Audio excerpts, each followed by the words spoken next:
யாழ்ப்பாணத்தில் 13ஆம் நூற்றாண்டில் கலிங்க மகா மன்னரின் அமைச்சரான புவனேக பாகு யாழ்ப்பாணத்தை தனது இராச்சியத்தின் தலைநகரான மாற்றியபோது அமைக்கப்பட்டதுதான் நமது நல்லூர் கந்தசுவாமி கோவில்.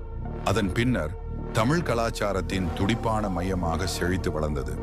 இருப்பினும் 1624ஆம் ஆண்டில் போர்த்துகீசியர்களால் அழிக்கப்பட்டது. அந்த இடத்தில் தேவாலயங்கள் அமைக்கப்பட்டன. பின்னர் புனிதமான சிவலிங்கம் கூட உள்நாட்டு போரின் போது காணாமல் போனது.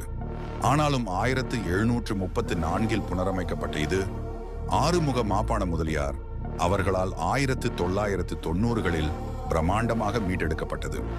அன்று தொடக்கம் இன்று வரை நல்லூர் கந்தசுவாமி கோவில் பக்தி மற்றும் கலாச்சார பெருமைகளின் கலங்கரை விளக்கமாக வளர்ந்து நிற்கிறது. இது தமிழ் மக்களின் நீடித்த உணர்வின் காலத்தால் அழியாத அடையாளமாகும். இது போல தகவல்களை அறிய மறக்காம சப்ஸ்கிரைப் பண்ணுங்க.